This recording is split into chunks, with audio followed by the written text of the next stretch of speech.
Hi there, my name is Kronenberg and welcome to my channel. This is a film review of Robocroc. It's a sci-fi. It came out in 2013. Amazon is down as a 2023, which is completely wrong. I think that's just when they listed it. Amazon is 13 plus, IMDb is a 12. It's an hour and 24 minutes. Amazon is 3.8 out of 5. IMDb is 3.0 out of 10. Read the Amazon. When a top-secret spacecraft disintegrates on re-entry, its mysterious military payload crash lands in a place called Adventureland, a combination water park and world-famous crocodile exhibit.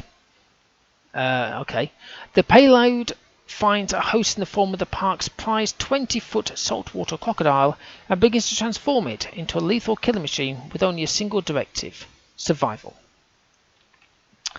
So the director is Arthur Sinclair, who didn't direct anything else. Producers, well, there's 4 of them, so here's the 3. We have Jeffrey Beach, who did the series Pandora. Philip J. Roth, who did the Jarhead Law of Return. And Thomas P. Vitale, V-I-T-A-L-E, who did Animal. Music was by Claude, C-L-A-U-D-E, Foisy, F-O-I-S-Y, who did the music for All for Her, and Thomas Andrew Gallegos, who did Bad President. The cast, we have Corin Nemec, C-O-R-I-N-N-E-M-E-C, who was Duffy, who was in Place of Bones. Lisa McAllister, who was Jane, who's in Rush. Tanis Shrebrev, who is A-T-A-N-A-S S-R-E-B-R-E-V, who is Marshall, who was in Hellboy. Stephen Hartley, who is Colonel Montgomery, who was in the series called The Bill, brilliant TV show from Britain. I can't find it. I want to find it. And Dee Wallace, who was Riley, who was in The Howling, and it was filmed in Sofia, Bulgaria, and it's also known as Robo with a space Croc. So it starts with this rocket being sent to space. But something happens, abort, payload floats down on a parachute into a zoo, into the Croc after it escaped the pod. So this pod that floated down. And then the credits start appearing with the DNA images. I didn't know it was like just a zoo that was just dedicated to a crocodile, because there was, well, plenty of other animals there as well. So our crocodile is called Stella, as the zookeeper is calling out for her. It's funny watching him run away into the birds of Preyland, right? So he's like running away from Stella, and all these birds start swooping down to him to attack him in this like forest area. It's kind of like watching a bit from the Birds film, you know, Hitchcock. It's quite funny actually. So Stella's been tranquilized, and so she seems to have this internal system like an android, you know, a computer system. It shows you on the trailer. So the recovery team, army with guns, are sweeping the area, looking for, not Stella, but looking for this, what are they looking for? And then dudes in white clothing with masks on are also there. You know, like, not biological, but you know, whatever they are. And it's like, shouldn't they all be wearing masks at least? It's just like, yeah, we're here, we've got the masks on. You're the grunts. You can die. Now it does explain a bit later on, but I was a bit confused because I'm watching this zoo. Like I said, I don't read the trailers, the synopsis, and then we seem to just shift to a water park with everyone dancing around in bikinis and whatnot.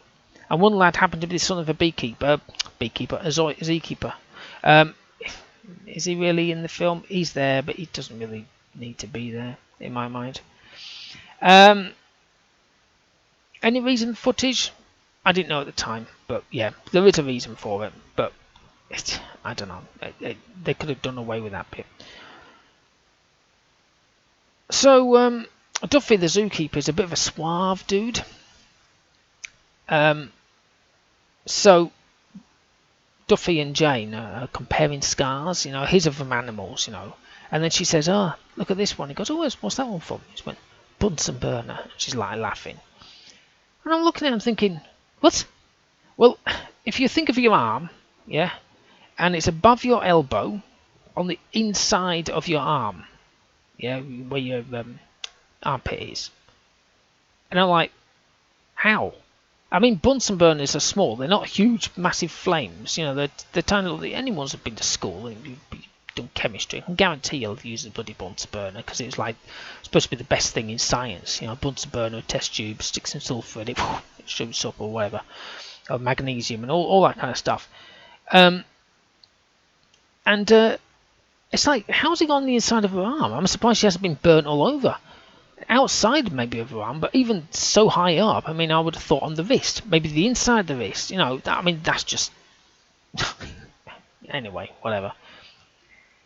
The crocodile walking around on dusty ground is quite good. You know, actually shows the footprint and the movement of the tail swishing along. So I thought that's kind of nice. Now, it does explain how the water's all connected, so that's why the water park's there. Now, it confuses me because he says that they have a filtration system, so all the water in the zoo is all connected. Obviously, the water park's next to it, but they don't mention that at the beginning. So it's all connected, so we save money, we save the environment. And I'm thinking, yeah, that's fine, I get that. But let me get this straight. There's water from the zoo, which the crocodiles and everything else eat, sleep, and do various other things inside this water, yeah? Is then moved through this filtration system into the water park, where kids are swimming and drinking water as they fall into the swimming pool. How's that would work? I'd be a bit worried about that if I was there. Mind you, considering what happened, I don't think I'd have to worry about it ever again. You know when you see two dickheads in a film and you think they're cool? So they're in this film, or any place. And the zookeeper's son and friend, right, have been bullied twice. Yeah, the first time was because, you know, they were doing something a bit stupid, which is understandable. I'm surprised they didn't get a complete belting, as opposed to just what they had. And then the second one was like a bit, because they were just like, oh, look at these two here, let's get them. It's like, oh, come on, really? Yeah.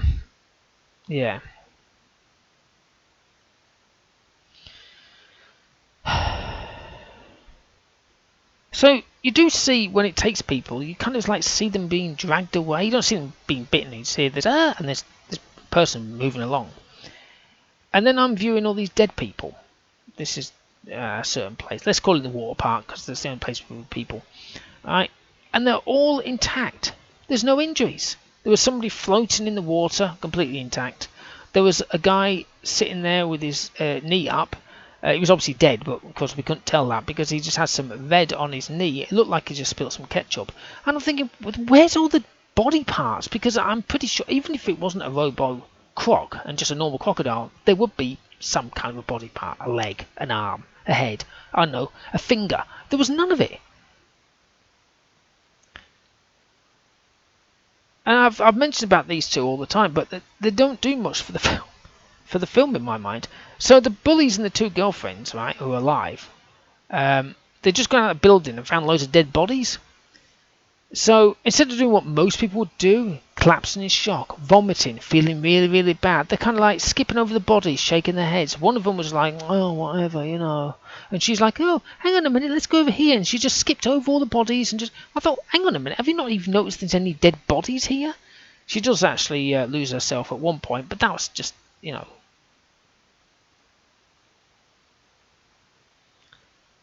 It did attack one of the bullies at one point. Blood all over the place, bits left over in the swim pool and everything else. I'm thinking, why didn't he do that to all the other people? Oh, I know why, because that's, you know, more realistic. Now, anyone who does scuba diving might know this. I don't know. So Duffy was doing his wetsuit up. He had this like cord dangling on his back, and he sort of reached over to this cord, pulled it over his head, and his back of the wetsuit zipped up. I don't know if it's a normal thing. If it is, it's pretty impressive. I always wondered how they did their they did their zip up at the back. Nearly saw a car crash. I saw these two black cars set off. One nearly set off the bumper because the other one just set off before him. So it was been like, you know, the first car should go, then the second car goes. But the second car went before the first car, and the first car nearly slammed into his car. Put the brakes on quickly. I don't know where he learned to drive. So even though it's a sci-fi film, it's still got horror parts to it, and I'm waiting for the famous thing to happen, the trip.